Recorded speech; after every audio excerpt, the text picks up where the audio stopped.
the Middle Ages, and the Canterbury Tales. The medieval society was made up of three estates, or what you and I might call class systems. At the top of this class system is the nobility, the rulers, kings, knights. You could only be a member of the nobility if you were born into this class. Another class system is those members of the church, spiritual leaders. These people were responsible for the spiritual welfare of our society. And then there's everyone else, the mass of commoners who work to provide for the physical needs of themselves as well as the church and the nobility. We can look at a visual picture of the hierarchy of the medieval time period by looking at this chart. You'll see the king at the top. The king gives land and titles to the nobles. The nobles help provide for the soldiers, who in turn serve the king. The nobles also give land and legal protection to the townspeople, but in return the townspeople have to pay rent or offer supplies to the nobles. The king also gives charters to the towns. The towns provide for the soldiers, who then return that back to the king. The code of chivalry was central to the medieval time period. The code of chivalry played a great effect with the social values. The women were always subservient to men. A woman's value was completely dependent on the value of land that she was able to bring to a marriage. If her father was wealthy enough to have land to pass down to her, then she would have more value. If she didn't, it would be hard for her to marry.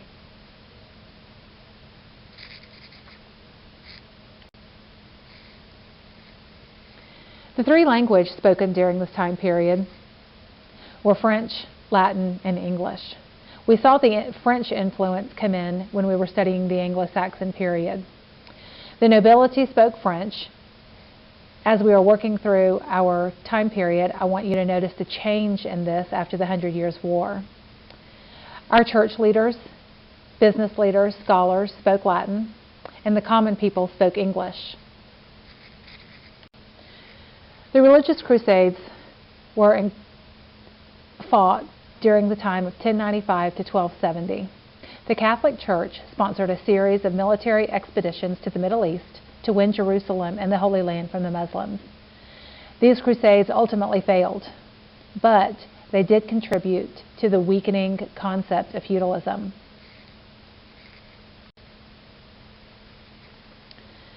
Thomas A. Becket was elected as the Archbishop of Canterbury, which was also the position of the head of the Roman Catholic Church in England. Under feudalism, the king appointed these bishops and gave them land, and some of the bishops held very high positions in government. But the people began to complain about the government control of church and the church control in non-religious matters. So when King Henry II appointed Thomas Becket, he thought that this would help the problem. But Becket opposed the king's attempts to establish royal rights over the church. The king was very frustrated. One night, possibly in passing, he made the statement, "Will no one rid me of this turbulent priest?" And 4 of his very loyal knights overheard him and took him literally and went to the cathedral at Canterbury and murdered Becket while he was praying. This shocked Christians all over Europe, and they made Becket a saint.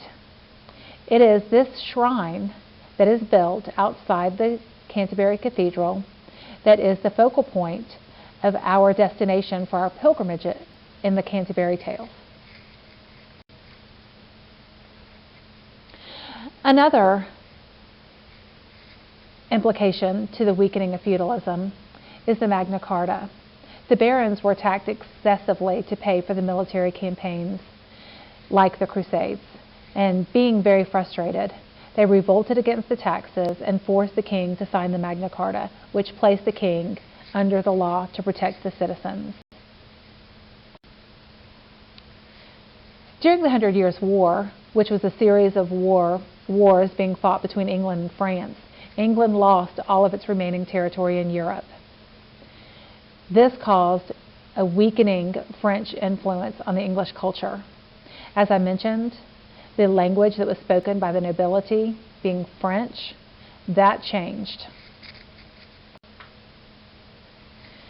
Also, the Black Death caused a weakening in our class structure. The Black Death hit England in 1348. This was an epidemic like the bubonic plague, spread by the bite of infected fleas carried by rats. The Black Death exemplified itself with painful swellings, high fever, body aches, death within 5 days of contraction. It was called the Black Death because of the way the victim looked in the final stages. The respiratory system was affected, bodies turned dark purple, and developed soft black swellings. This epidemic killed over a third of the England's people. Believe it or not, the plague still exists today. Small outbreaks have occurred as recently as 1994. However, we now have vaccines and antibiotics to help prevent future outbreaks.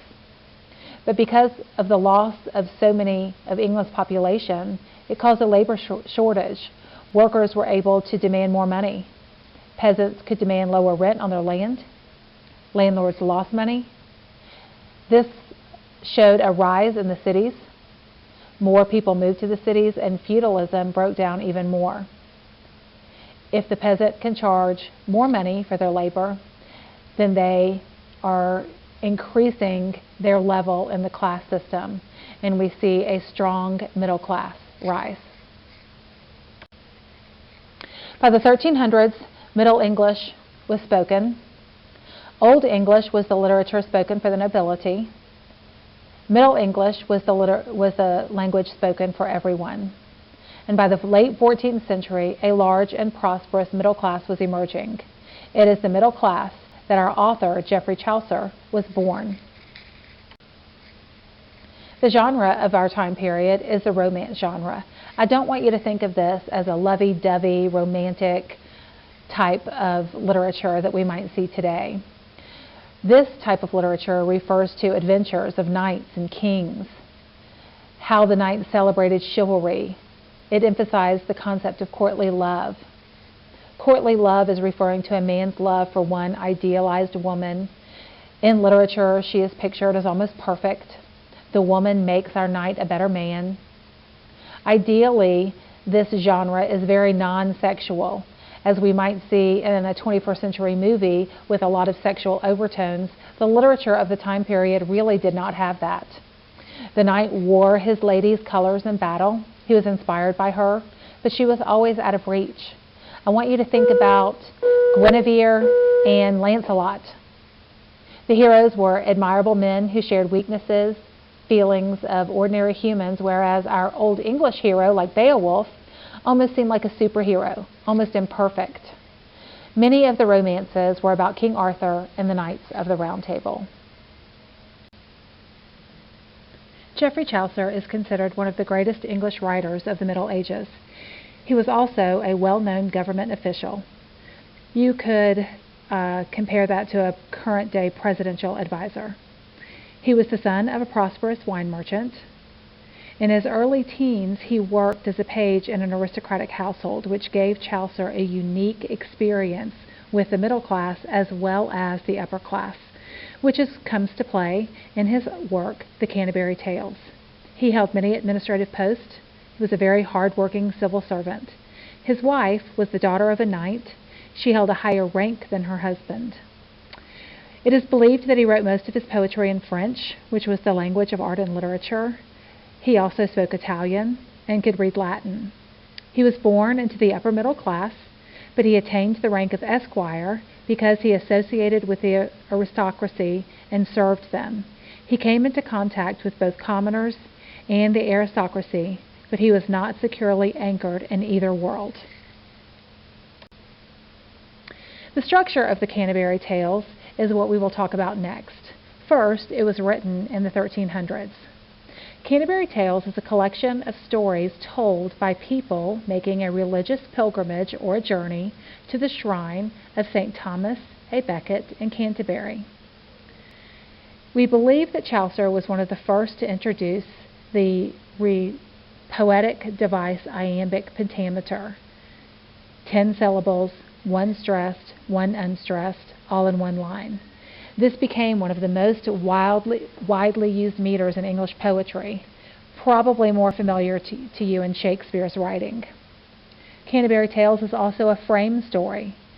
That provides the means for telling other stories within a story. So if you think about the outside of the frame being our pilgrims on their way to the shrine of Thomas Becket, the inside of the story is each pilgrim telling their own tale. Chaucer originally intended for each of our pilgrims to tell 2 stories on the way to the shrine and 2 stories on their way back, for a collection of 122 stories. However, he was only able to complete 22 stories. Our pilgrims never make it to Canterbury. There are 29 diverse pilgrims. They all meet at an inn, and they decide to tell their stories to pass the time. The pilgrims represent the medieval life and society. Chaucer is using this tale to comment on the societal conditions. It can also be considered a satire. We will hear from several characters in the feudal system: the knight, the squire, the yeoman, the franklin, the plowman, the miller, and the reeve. And by analyzing these stories, we learn more about the feudal system in the medieval times. We will hear about the religious life from the nun, the monk, the friar, the cleric, the parson, the summoner, and the pardoner.